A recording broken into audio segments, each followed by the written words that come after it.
Hakika Yesu naamini ulinitafuta, nikae karibu yako na kaze kandi kuri podcast ikurikira aho tuganira amajambo atwungura mu buzima, amajambo kandi adufasha mu buzima bwa misi yose, adutahuza cyane cyane n'ijambo ry'Imana n'ayandi topic atandukanye ariko ahwanye n'ijambo ry'Imana. Hama ndabaramukije cyane, nizere ko mumeze neza. Uyu munsi rero nagomba tuganire kuri topic yitwa inzoga. Banze mvuge ko ntari ngaha kugira ngo ncire umuntu urubanza, sindi yose ngaha kugira ngo ndyohere umuntu. Ico nifuza nuko ijambo ry'Imana ntirihishwe, ntirigondamikwe canke ngo rikoreshwe kubw'inyungu z'akamere k'umuntu.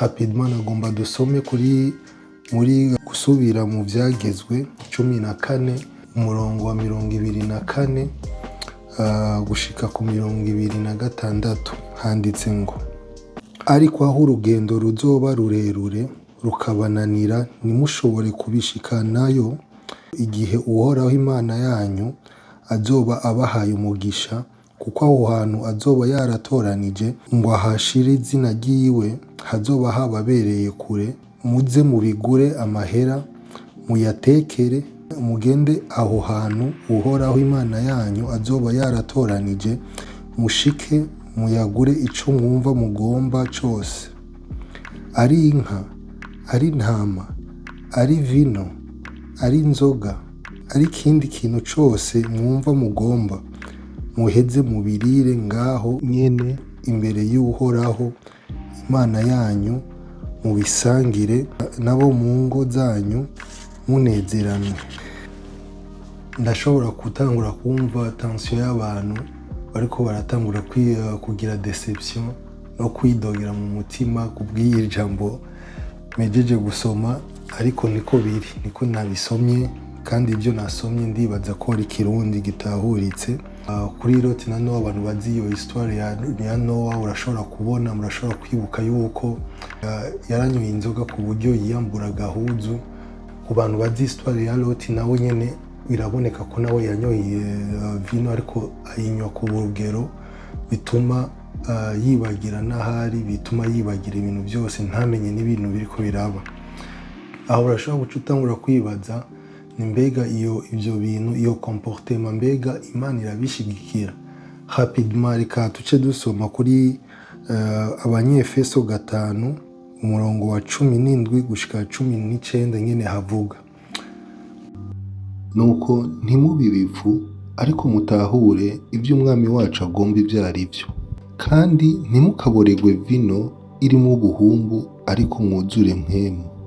Mubwirane zaburi n'indirimbo n'amatazirano y'ibya mpwemu, muririmba mucurangira umwami wacu mu mitima yanyu. Gusubiye inyuma gato haravuga ati ntimuboregwe vino irimo ubuhumbu. Aho murashobora kumva ko harimo ijambo ubuhumbu. Hama ugiye muri irya story ya Nowa, urashobora kubona yuko yanyoye inzoga kugera kuri eta, agahuzu kamuva ko bituma umwana wiwe aza agasanga umubyeyi atagahuzu afise. Osi no kuri kote ya Loti nawe urashobora kubona yuko inyuma y'akaborego ka Loti hariho umugambi w'abakobwa wiwe, kubera ico gihe ata mugore yari afise, bari bafise ubwoba yuko papa wabo ashobora kutazogira abana bagire posterite yiwe. Rero bituma bagira imigambi yo kunywesha papa wabo vino, anywa vino, bamuhereza vino nyinshi gushikaho rezo zivaho, hama batumbera papa wabo, bose babiri baratwara amada.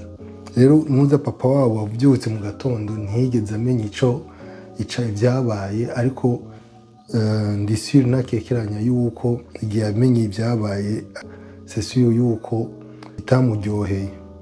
Ugiye mu migani naho, imigani 31 umurongo wa 4 gushika ku wa 5 haravuga ngo: ntibibereye abami Lemuweli we, ntibibereye abami kunywa vino, canke abaganwa gushira umutima ku biboreza, kuko bonywa bakibagira ivyagezwe, bakadambikanya urubanza rw'umuntu wese w'umurushwa. Uyu murongo urerekana ingene Imana yitayeho abantu bakeneye ko imanza zabo zicibwa uko bibereye, kandi birumvikana ko umuntu yaborewe adashobora guca urubanza inyenyeri ziko ziramuzunguruka ku mutwe. Imana yacu rero ni Imana y'urutonde, ni Imana itanga liberté, ariko ntishobora kwemera yuko iyo liberté iza igahonyanga agateka k'uwundi muntu. So tugarutse ku kibazo cacu rero, inzoga ni icaha canke si icaha? Ndibaza ko muriko mwamaze gutangura gutahura ico ijambo ry'Imana ariko iravuga. Nimba naho mutaratahura by'ukuri, nimugire ikibazo, reka dufate modele ya mbere, modele iri parfait yo muri Bible, ari we Yesu Kristo. Hariho abantu bakunda kuvuga yuko umuvinyu ari ikimenyetso c'amaraso ya Yesu. Nivyo, hari ahantu Yesu avuga umuvinyu avuga nk'ikimenyetso c'amaraso yiwe, nk'uko ari ahandi hantu usanga Yesu avuga ku mazi, avuga ko afise ari we amazi y'ubugingo. Ariko rero kandi mbega kuri iyi ntuza tugarutse aha kuri iyi ntuza buriya bugeni ry'amariage, Yesu yafashe amazi ayahinduramo umuvinyu, mbega nta mazi yahinduye amaraso? Sinibaza, kandi nta muntu n'umwe ashobora kunywa amaraso y'umuntu mu rubanza. Sinibaza ko iyo umuntu akora avuga kaya mariage ashobora kugereranya n'amaraso ya Yesu. Ikibazo kandi rero umuntu aca yibaza, mbega Yesu yanyoye umuvinyu? Ego cyane, Yesu yaranyoye umuvinyu. Ugiye muri Luka 7 umurongo wa 33 34 haravuga gutya: Yohana umubatizi yaje atarya umutsima, atanywa vino, mugira mutahagazweho na dayimoni. Umwana w'umuntu yaje arya anywa, mugira muti nguyu umukunzi w'inda n'umunoho wa vino, inshuti y'abatoza kori n'abanyabyaha. Ndibaza ko iyi vino ariko aravuga ngaha atari amaraso. Rero ikibazo kandi kica kigaruka, mbega Yesu yaranyoye umuvinyu? Ngaha turashobora kubona ko atari amaraso bariko baramwagiriza ko yanywa. Ego cyane, ndashobora kwemeza ko ijambo ry'Imana rivuga yuko Yesu yanyoye umuvinyu. Mbega Yesu yaraborewe? Yesu ntiyigeze aboregwa na rimwe. Umuvinyu ni icaha. Ijambo ry'Imana mu bitabo byose biri mu ijambo ry'Imana, ibitabo byose biri muri Bibiliya biremeza neza yuko Yesu nta caha na kimwe yigeze akora ngaha ku isi. Rero kandi Yesu ashigikiye yuko abantu bonya inzoga, ko tubona ko inzoga zishobora kuba zifise amakonsekanse adashobora kuba ari meze nk'uko twasomye mu histoire ya Loti na Nowa, ibintu byabashikiye inyuma yo kunywa vino. Reka kandi dusome muri Luka igice ca 21 umurongo wa 34 gushika kuri 36. Ariko mwirinde kugira ngo imitima yanyu ntiremegwe no kudandahirwa no kuboregwa n'umwitwarariko w'ivy'ubu bugingo, ngo uwo munsi ntubaze ko giturumbuka nk'umutego, kuko ari kuzoshika ku bantu bose bashagaje mu isi yose. Mwame mugavye musenge mu bihe byose, kugira ngo muze mushobore guhunga ivyo byose bigira bibeho, ngo muhagarare imbere y'Umwana w'umuntu. Usomye ngaha kandi urashobora kubona ko Yesu adashigikira akaboregwe. Clairement urashobora kubona ko clairement Yesu ngaha muri iyi verse adashigikira akaboregwe na gato. ushobora kandi no kubona yuko muri Ancien Testament ijambo ry'Imana Imana ko itivuguruza agabisha abantu kutaboregwa kugira ngo bazobe bahagaze ku munsi azogaruka, bazobe bari maso.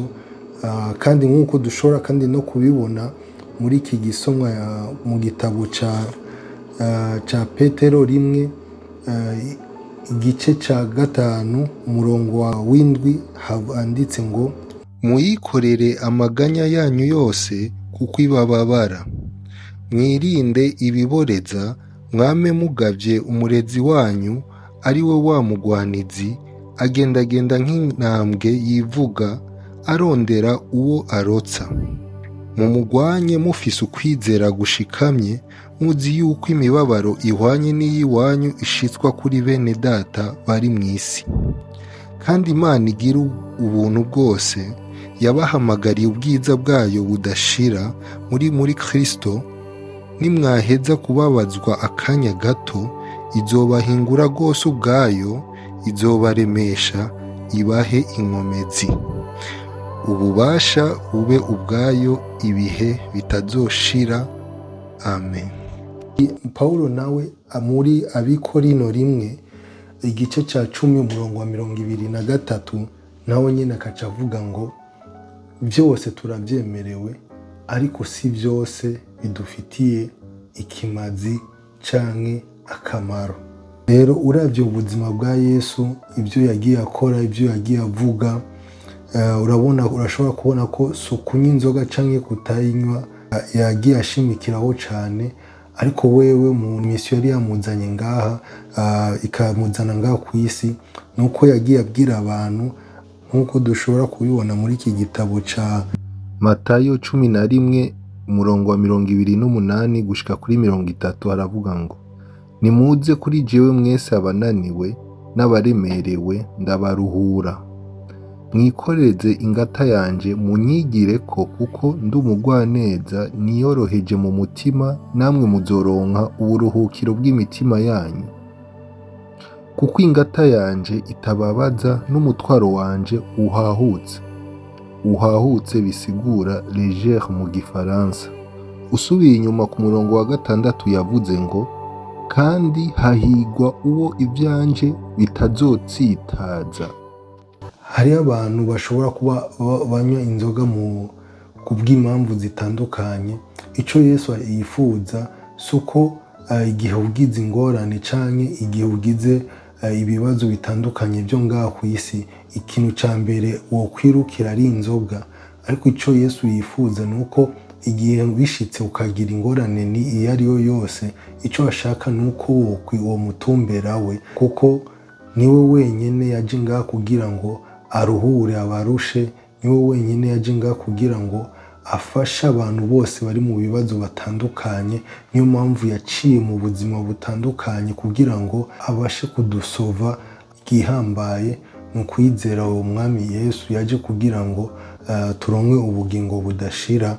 Hama ikindi naco, nimba ari ibintu vyerekeye gufungura canke kunywa, uravye kuri Matayo 15 umurongo wa 11 Yesu yasuye kandi kuvuga ati ikija mu kanwa sico gihumanya umuntu, ariko ikiva mu kanwa nico kimuhumanya.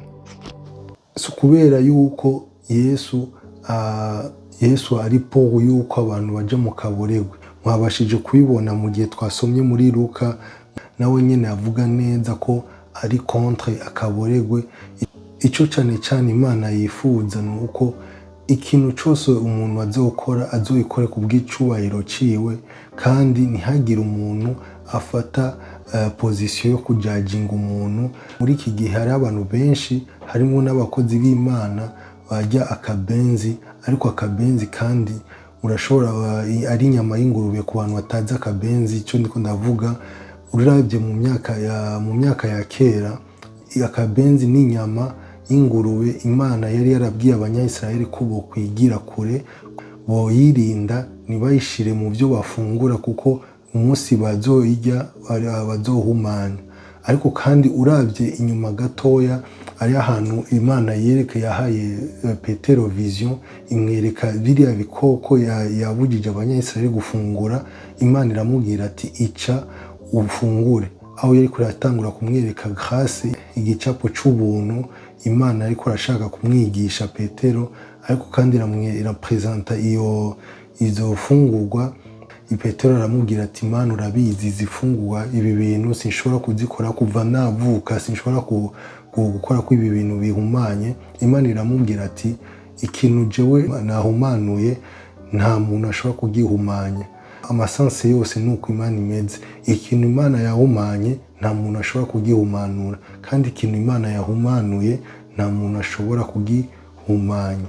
Rero mu bantu kuba maso, abantu ntidufate position yo kujajinga, nimba ari ikintu tudatahuye neza, dufate umwanya dusome Bible, dusome ijambo ry'Imana. Ku muntu kuri wewe uzi ko wumva kuri mu mutima wiwawe wumva ko inzoga hari icaha, ndagusabye ugume kure y'inzoga, ugume kure y'umuvinyu, niwegere ugume uko nyene. Ariko ku wundi nawe yumva yuko muri wewe yemejwe neza, yuko imwemerera, yumva ko ariko arabikora ku bw'icubahiro c'Imana, naho nyene Imana yoyo ikuzi. Imana niyo umunsi w'iherezo izokweza imbere y'abamarayika n'abantu. Rero munkundire dusome ahantu hanyuma mu Baroma 14 hama cimagarikira ngaha. Reka rero dusome muri Abaroma 14, haravuga ngo umurongo wa 13, ariko uza kuronga umwanya mu nyuma arashobora gusoma chapitre yose. Uhereye none rero twoye guhinyurana, yamara tugire iyi migabo, ngo hoye kugira ushira igitsitaza canke kigwisha imbere ya mwene se. Ndabizi kandi nemejwe neza n'Umwami Yesu yuko atagihumanya ubwaco, shituwiyumvira ko ikintu gihumanya niwe cohumanya. Iyo mwene so ababajwe n'ivyurya, nuba ukigendera mu rukundo. Uwo Kristo yapfiriye ntumuranduze ibyo kurya byawe.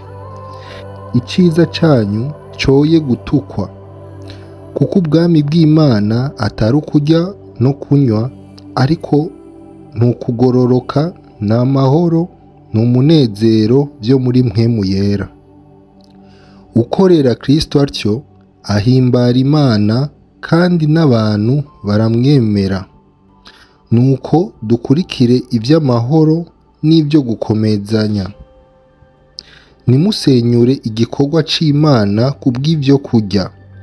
Byose nibihumanya koko, ariko uwo muntu arya ibimutsitaza azobona ibara. Ni ciza kutarya inyama canke kutanywa vino canke kudakora ikindi cose gitsitaza mwene so, canke kimugwisha canke kimutera intege nke. Ukwizera ufise ukugumane mu mutima wawe imbere y'Imana. Hahigwa utihinyura ku byo yemeye. Ariko ukekeranya wese iyo ariye abatsinzwe, kuko bitaba bivuye kwizera. Ikitava ku kwizera cose ni icaha. Ndibaza ko byumvikana. Hama reka ngarukirize ngaha. Imana rero ibahezagire cyane. Hama ndabakunda gushika ku yindi podcast. Imana ibarinde. Ikintu mudatahura musome ijambo ry'Imana, icyo bamaze gutahura ugikurikize. Uhagaze aguma ahagaze, arabe nagwe. Imana rero ibahezagire cyane. Nikae karibu yako na isi amani moyoni, na isi furaha moyoni.